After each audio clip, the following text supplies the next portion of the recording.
ನಮಸ್ಕಾರ ಸ್ನೇಹಿತರೆ, ಒಂದು ದೊಡ್ಡ ಸುದ್ದಿ ಈಗಷ್ಟೇ ಬಂದಿದೆ. ಚಿನ್ನ ಖರೀದಿಸಲು ಕಾಯುತ್ತಿದ್ದವರಿಗೆ ದೊಡ್ಡ ಶಾಕ್ ಆಗಿದೆ. ರಾತ್ರೋರಾತ್ರಿ ಚಿನ್ನದ ಬೆಲೆ ಅಚಾನಕ್ ಆಗಿ ಕುಸಿದಿದೆ. ಹೌದು, ನೀವು ಕೇಳುವುದು ನಿಜ.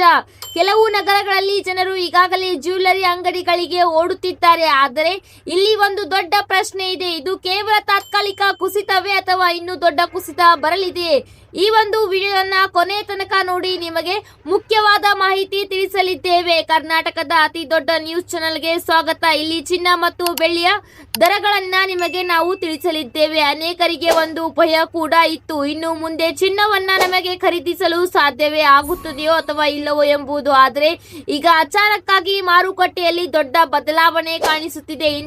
ಇಂಟರ್ನ್ಯಾಷನಲ್ ಮಾರ್ಕೆಟ್ನಲ್ಲಿ ಸ್ವಲ್ಪ ಕುಸಿತ ಮತ್ತು ಡಾಲರ್ನ ಬೆಲೆಯ ಬದಲಾವಣೆಯ ಪರಿಣಾಮದಿಂದಾಗಿ ಭಾರತದಲ್ಲೂ ಕೂಡ ಚಿನ್ನದ ದರ ಕೆಳಕ್ಕೆ ಬರಲು ಪ್ರಾರಂಭವಾಗಿದೆ. ಇದರಿಂದ ಕೆಲವು ಹೂಡಿಕೆದಾರರು ಖುಷಿಯಲ್ಲಿ ಇದ್ದಾರೆ ಮತ್ತು ಕೆಲವರು ಗೊಂದಲದಲ್ಲಿಯೂ ಕೂಡ ಸಿಲುಕಿದ್ದಾರೆ. ಸ್ನೇಹಿತರೆ, ನೀವು ಕೂಡ ಚಿನ್ನವನ್ನ ಈಗ ಖರೀದಿಯನ್ನ ಮಾಡುತ್ತಿದ್ದೀರಾ? ಹೌದು, ಇದರ ಬಗ್ಗೆ ಮಾಹಿತಿಯನ್ನ ನೋಡೋಣ. ಚಿನ್ನ ಇವತ್ತು ಕಡಿಮೆ ಆಗಿದೆಯಾ? ಮುಂದಿನ ದಿನದಲ್ಲಿ ಮತ್ತೆ ಸ್ವಲ್ಪ ಕಡಿಮೆ ಆಗಬೇಕಿದೆಯಾ ಎಂಬುದನ್ನ ನೋಡೋಣ. ಈ ಕೂಡಲೇ ಈ ಒಂದು ವಿಡಿಯೋಗೆ ಲೈಕ್ ಮಾಡಿ. ಹಾಗೆ ನೀವು ಲೈಕ್ ಮಾಡುವುದರಿಂದ ನಮಗೆ ಎಷ್ಟೋ ಜನರಿಗೆ ಚಿನ್ನದ ಒಂದು ಮಾಹಿತಿಯನ್ನ ಕೊಡಲು ಇನ್ನಷ್ಟು ಖುಷಿ ಆಗುತ್ತದೆ. ಹೌದು, ಈ ಕೂಡಲೇ ಲೈಕ್ ಮತ್ತು ಶೇರ್ ಮತ್ತು ಸಬ್ಸ್ಕ್ರೈಬ್ ಮಾಡುವುದನ್ನ ಮರೆಯಬೇಡಿ. ಈ ಕುಸಿತದ ಹಿಂದೆ ನಿಜವಾದ ಕಾರಣವೇನು ಮತ್ತು ಇದು ಇನ್ನಷ್ಟು ದಿನ ಮುಂದುವರೆಯಲಿದೆಯಾ? ಹೀಗೆ ಪ್ರತಿದಿನ ಚಿನ್ನ ಮತ್ತೆ ಕುಸಿಯುತ್ತಾ? ಕೆಲವರು ಈಗ ಪ್ರಶ್ನೆಯನ್ನ ಕೇಳುತ್ತಿದ್ದಾರೆ. ಇನ್ನು ಕೆಲವರು ಇದು ಸಣ್ಣ ಕರೆಕ್ಷನ್ ಆಗಿರಬಹುದು ಎಂದು ಕೂಡ ಹೇಳಬಹುದಾಗಿದೆ. ಮತ್ತೊಬ್ಬರು ಹೇಳುತ್ತಿದ್ದಾರೆ ಇದರಿಂದ ದೊಡ್ಡ ಕುಸಿತ ಭಾರತದಲ್ಲೂ ಕೂಡ ಚಿನ್ನದಲ್ಲಿ ಕಂಡು ಬರಲಿದೆ. ಹಾಗಾದ್ರೆ ನಿಜವೇನು ಎಂಬುದನ್ನ ಇವತ್ತಿನ ಈ ಒಂದು ವಿಡಿಯೋದಲ್ಲಿ ನಿಮಗೆ ನಾವು ತಿಳಿಸಲಿದ್ದೇವೆ. ಈ ಒಂದು ವಿಷಯಗಳನ್ನ, ಚಿನ್ನದ ಬೆಲೆ ಏಕೆ ಕುಸಿಯುತ್ತಿದೆ, ಇನ್ನು ಎಷ್ಟು ಕುಸಿಯಬಹುದು, ಈಗಾಗಲೇ ಖರೀದಿ ಮಾಡಬೇಕಾ ಅಥವಾ ಇನ್ನು ಕಾಯಬೇಕಾ ಎಂಬುದನ್ನ ನೋಡೋಣ ಬನ್ನಿ. ಹೌದು, ನೀವು ಕೂಡ ಒಂದು ಸಣ್ಣ ಕಮೆಂಟ್ ಅನ್ನ ಮಾಡಿ ಚಿನ್ನದ ಒಂದು ಬೆಲೆ ಎಷ್ಟಾಗಬೇಕು ಎಂಬುದನ್ನ. ಬನ್ನಿ, ಚಿನ್ನ ಕುಸಿತಕ್ಕೆ ಮೊದಲನೇ ಕಾರಣವನ್ನ ನೋಡೋಣ. ಸ್ನೇಹಿತರೆ, ಚಿನ್ನದ ಒಂದು ಬೆಲೆ ಭಾರತದಲ್ಲಿ ಮಾತ್ರ ನಿರ್ಧಾರವಾಗುವುದಿಲ್ಲ. ಅದರ ಪ್ರಮುಖ ಕಾರಣ ಅಂತಾರಾಷ್ಟ್ರೀಯ ಮಾರುಕಟ್ಟೆಯಾಗಿರುತ್ತದೆ.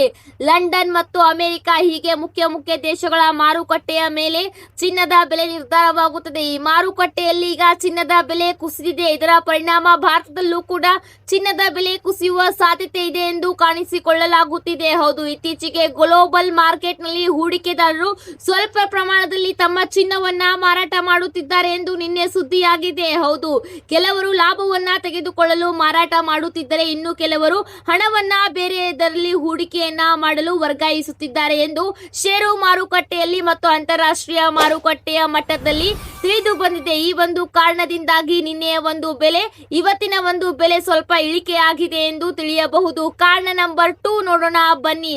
ಸಾಮಾನ್ಯವಾಗಿ ಚಿನ್ನದ ಬೆಲೆ ಮತ್ತು ಡಾಲರ್ನ ನಡುವೆ ಸಂಬಂಧ ತುಂಬಾನೇ ಮುಖ್ಯವಾಗಿರುತ್ತದೆ. ಡಾಲರ್ ಬಲವಾಗಿ ಇದ್ದಲ್ಲಿ ಡಾಲರ್ನ ಬೆಲೆ ಹೆಚ್ಚಾದಲ್ಲಿ ಎಲ್ಲರೂ ಕೂಡ ಡಾಲರ್ನ ಮೇಲೆ ಹೂಡಿಕೆ ಮಾಡಿ ಚಿನ್ನಕ್ಕಿಂತ ಹೆಚ್ಚು ಡಾಲರ್ ಕಡೆಗೆ ಹೆಚ್ಚು ಗಮನವನ್ನ ನೀಡುತ್ತಾರೆ. ಹೀಗಾಗಿ ಚಿನ್ನದ ಒಂದು ಬೆಲೆ ಕಡಿಮೆಯಾಗುವ ಸಾಧ್ಯತೆ ಇದೆ. ಬೇಡಿಕೆ ಕಡಿಮೆಯಾದಾಗ ಮಾರುಕಟ್ಟೆಯಲ್ಲಿ ಸ್ವಲ್ಪ ಬೆಲೆ ಕುಸಿತವಾಗುವುದು ಸಾಮಾನ್ಯವಾಗಿದೆ. ಇತ್ತೀಚಿನ ದಿನಗಳಲ್ಲಿ ಅಮೆರಿಕ ತುಂಬಾ ಒಂದು ಸ್ಟ್ರಾಂಗ್ ದೇಶವಾಗಿದೆ. ಹೀಗಾಗಿ ಡಾಲರ್ ಕೂಡ ಬಲವಾಗುತ್ತಿದೆ, ಚಿನ್ನದ ಮೇಲೆ ಒತ್ತಡ ಬೀಳುತ್ತಿದೆ. ಇದರಿಂದ ಒತ್ತಡ ಬಿದ್ದಾಗ ಬೆಲೆ ಕಡಿಮೆಯಾಗುವ ಸಾಧ್ಯತೆ ಇರುತ್ತದೆ. ಇದು ಕಾರಣ ನಂಬರ್ 2 ಆಗಿದೆ. ಹಾಗೆ ಮೂರನೇ ಕಾರಣವನ್ನ ನೋಡೋಣ ಬನ್ನಿ. ಮೂರನೇ ಕಾರಣವೂ ಕೂಡ ತುಂಬಾನೇ ಪ್ರಮುಖವಾಗಿದೆ. ಪ್ರಾಫಿಟ್ ಬುಕಿಂಗ್ ಎಂದು ಹೇಳಬಹುದು. ಕಳೆದ ಕೆಲ ತಿಂಗಳಿನಿಂದ ಚಿನ್ನದ ಬೆಲೆ ನಿರಂತರವಾಗಿ ಏರಿಕೆಯಾಗಿತ್ತು. ಇದರ ಪರಿಣಾಮವಾಗಿ ಬಹಳಷ್ಟು ಹೂಡಿಕೆದಾರರು ಈಗಾಗಲೇ ಲಾಭದಲ್ಲಿ ಇದ್ದಾರೆ. ಈ ಸಂದರ್ಭದಲ್ಲಿ ಹಲವು ಹೂಡಿಕೆದಾರರು ಈಗ ಕೆಳಕ್ಕೆ ಹೋಗುತ್ತಿದ್ದಂತೆ ತಮ್ಮ ಲಾಭವನ್ನ ಫಿಕ್ಸ್ ಅನ್ನ ಮಾಡಿಕೊಳ್ಳಲು ಚಿನ್ನವನ್ನ ಕೂಡ ಮಾರಾಟ ಮಾಡುತ್ತಿದ್ದಾರೆ. ಇದರಿಂದಾಗಿ ಪ್ರಾಫಿಟ್ ಬುಕಿಂಗ್ ಆಗುತ್ತಿದೆ. ಹೌದು, ಅವರು 1,20,000, 1,30,000ಕ್ಕೆ ಖರೀದಿ ಮಾಡುತ್ತಿದ್ದಾರೆ.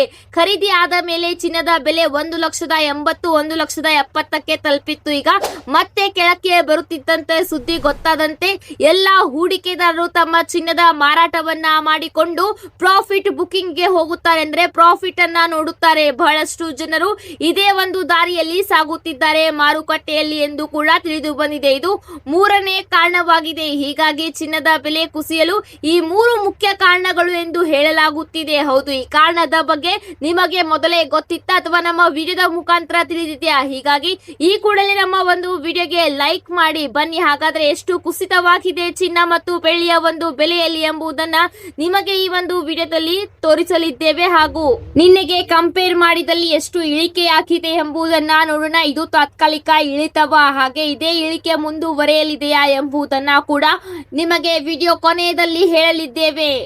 ಬನ್ನಿ, ಇದಕ್ಕಾಗಿ ಕಾತುರದಿಂದ ನೀವು ಕೂಡ ಕಾಯುತ್ತಿದ್ದೀರಾ ಎಂದು ನಮಗೆ ಗೊತ್ತು. 1 ಗ್ರಾಮ್ 24 ಕ್ಯಾರೆಟ್ ಪ್ಯೂರ್ ಚಿನ್ನಕ್ಕೆ ಇವತ್ತಿನ ಒಂದು ಬೆಲೆ 16,211 ರೂಪಾಯಿ ಇದೆ. ನಿನ್ನೆಯ ಬೆಲೆ 16,228 ರೂಪಾಯಿ ಇತ್ತು. 77 ರೂಪಾಯಿ ಕೇವಲ 1 ಗ್ರಾಮ್ಗೆ ಹೇಳುತ್ತಿದ್ದೇವೆ. ಈಗ 10 ಗ್ರಾಮ್ಗೆ ನೋಡೋಣ. 10 ಗ್ರಾಮ್ಗೆ ಇವತ್ತಿನ ಒಂದು ಬೆಲೆ 1,62,110 ರೂಪಾಯಿ. ನಿನ್ನೆಗೆ ಕಂಪೇರ್ ಮಾಡಿದಲ್ಲಿ ಬರೋಬ್ಬರಿ 770 ರೂಪಾಯಿ ಇಳಿಕೆಯಾಗಿದೆ ಚಿನ್ನದ ಒಂದು ಬೆಲೆಯಲ್ಲಿ. ಮೊನ್ನೆಯೂ ಕೂಡ ಇಳಿಕೆಯಾಗಿತ್ತು, ನಿನ್ನೆಯೂ ಸ್ವಲ್ಪ ಇಳಿಕೆಯಲ್ಲಿ ಕಾಣುತ್ತಿತ್ತು. ಇವತ್ತು ಬರೋಬ್ಬರಿ 1,000ದಲ್ಲಿ ಇಳಿಕೆಯನ್ನ ಕಂಡು ಬರುತ್ತಿದೆ. 770 ರೂಪಾಯಿ ಅಂದರೆ ಸಾಯಂಕಾಲದ ತನಕ 1,000 ರೂಪಾಯಿ ತನಕ ಟ್ರೇಡಿಂಗ್ ನಲ್ಲಿ ಇಳಿಕೆಯಾಗುವ ಸಾಧ್ಯತೆ ಇದೆ ಎಂಬುದು ತಿಳಿದು ಬರುತ್ತಿದೆ. ಮತ್ತೆ ಬನ್ನಿ, 18 ಕ್ಯಾರೆಟ್ ಗೆ ಎಷ್ಟು ಇದೆ, 22 ಕ್ಯಾರೆಟ್ ಆಭರಣಕ್ಕೆ ಎಷ್ಟಿದೆ ಎಂಬ ಮಾಹಿತಿಯನ್ನ ಕೂಡ ನೋಡೋಣ. 22 ಕ್ಯಾರೆಟ್ ಗೆ 10 ಗ್ರಾಮ್ಗೆ 1,48,600 ರೂಪಾಯಿ ಇದೆ. ನಿನ್ನೆ 1,49,300 ರೂಪಾಯಿ ಇತ್ತು. ಇಲ್ಲೂ ಕೂಡ 700 ರೂಪಾಯಿ ಕಡಿಮೆಯಾಗಿದೆ. ಇದರ ಜೊತೆಗೆ 18 ಕ್ಯಾರೆಟ್ ಆಭರಣಕ್ಕೆ ನೋಡೋಣ. 10 ಗ್ರಾಮ್ಗೆ 1,21,580 ರೂಪಾಯಿ ಇದೆ. ನಿನ್ನೆಯ ಒಂದು ಬೆಲೆಗೆ ಕಂಪೇರ್ ಮಾಡಿದಲ್ಲಿ 580 ರೂಪಾಯಿ ಇಲ್ಲಿ ಕೂಡ ಇಳಿಕೆಯಾಗಿದೆ. ಒಟ್ಟಿನಲ್ಲಿ ನಿನ್ನೆಗೆ ಕಂಪೇರ್ ಮಾಡಿದಲ್ಲಿ 2 ದಿನಗಳ ಕಾಲ ಕಂಪೇರ್ ಮಾಡಿದಲ್ಲಿ ಚಿನ್ನದ ಒಂದು ಬೆಲೆ ಇಳಿತಾ ಹೋಗುತ್ತಿದೆ. ಹೌದು, ಇದಕ್ಕೆ ಕಾರಣಗಳನ್ನ ಕೂಡ ನಾವು ಈಗಾಗಲೇ ತಿಳಿಸಿದ್ದೇವೆ ನಿಮಗೆ ನಮ್ಮ ವಿಡಿಯೋದಲ್ಲಿ. ಬನ್ನಿ, ಈ ಒಂದು ವಿಡಿಯೋನ ಸಂಪೂರ್ಣವಾಗಿ ನೋಡಿ. ಮುಂದಿನ ದಿನದಲ್ಲಿ ಕುಸಿಯುತ್ತಾ ಅಥವಾ ಏರಿಕೆ ಆಗುತ್ತಾ ಎಂಬುದನ್ನ ಕೂಡ ತಜ್ಞರ ಪ್ರಕಾರ ನಿಮಗೆ ಹೇಳಲಿದ್ದೇವೆ. ಈಗ ಸಿಲ್ವರ್ ನ ರೇಟ್ ಅನ್ನ ಕೂಡ ನೋಡೋಣ. ಸಿಲ್ವರ್ ನಲ್ಲೂ ಕೂಡ ಹೂಡಿಕೆಯನ್ನ ಮಾಡಿದವರು ತುಂಬಾನೇ ಜನ ಇದ್ದಾರೆ, ಹಾಗೆ ಹೂಡಿಕೆಯನ್ನ ಮಾಡಲು ಕೂಡ ಈಗ ಮುಂದಾಗುತ್ತಿದ್ದಾರೆ. ಮೊದಲು ಕೇವಲ ಚಿನ್ನದ ಮೇಲೆ ಹೂಡಿಕೆ ಮಾಡುತ್ತಿದ್ದರು. ಯಾವಾಗ ಸಿಲ್ವರ್ ಗಗನಕ್ಕೆ ಏರಿತು ನೋಡಿ, ಅವಾಗ ಎಲ್ಲರ ಕಣ್ಣು ಕೂಡ ಸಿಲ್ವರ್ ನ ಮೇಲೆ ಇತ್ತು.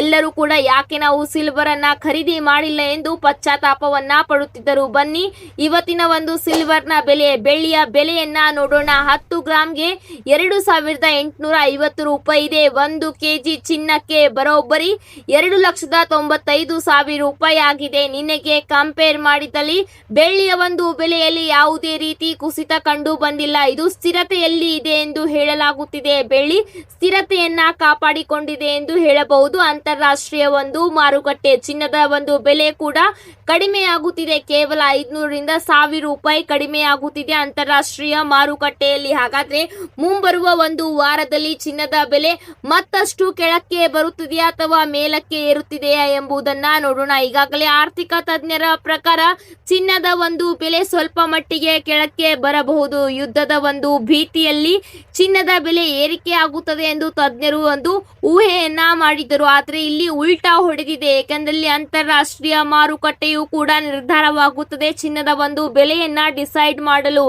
ಈಗ ಚಿನ್ನದ ಒಂದು ಬೆಲೆ ಕಡಿಮೆಯಾಗಿದೆ. ಮುಂಬರುವ ಒಂದು ವಾರದಲ್ಲೂ ಕೂಡ ಕಡಿಮೆಯಾಗಬಹುದು ಎಂದು ಹೇಳಲಾಗುತ್ತಿದೆ. ನೀವು ಯಾವಾಗ ಚಿನ್ನದ ಮೇಲೆ ಸರಿಯಾಗಿ ಹೂಡಿಕೆಯನ್ನ ಮಾಡಬೇಕು, ಅಂತಾರಾಷ್ಟ್ರೀಯ ಮಾರುಕಟ್ಟೆಯ ಒಂದು ಎಲ್ಲಾ ಒಂದು ಮುಖ್ಯ ಅಂಶಗಳನ್ನ ಹೂಡಿಕೆಯನ್ನ ಮಾಡುವ ಮೊದಲು ತಿಳಿಯೋರು ಚಾಣಕ್ಯರಾಗಿರುತ್ತಾರೆ. ಹೌದು, ಹೂಡಿಕೆಯನ್ನ ಮಾಡುವುದು ತುಂಬಾ ಸುಲಭವಾದ ಪ್ರಶ್ನೆಯಲ್ಲ. ಹೌದು, ಹೂಡಿಕೆಯನ್ನ ಮಾಡುವಾಗ ನೀವು ಯೋಚನೆ ಮಾಡಿ ಹೂಡಿಕೆ ಮಾಡಬೇಕು.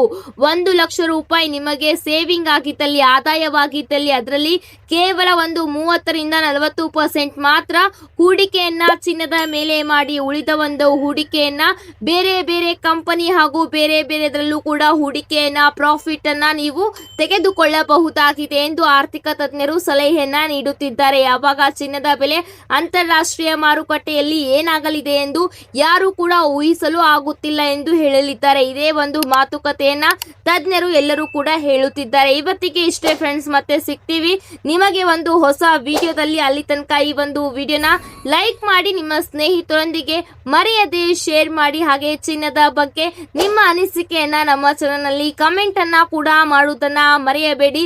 ಮತ್ತೆ ಸಿಗ್ತೀನಿ ನಿಮಗೆ ಹೊಸ ಚಿನ್ನದ ದರದ ಜೊತೆಗೆ. ಅಲ್ಲಿ ತನಕ ಈ ಒಂದು ನಮ್ಮ ಚಾನೆಲ್ನ ಜೊತೆಗೆ ಇರಿ. ನಾವೆಲ್ಲ ಅಪ್ಡೇಟ್ಗಳನ್ನ ಮೊದಲು ನಿಮಗೆ ತಿಳಿಸಲಿದ್ದೇವೆ.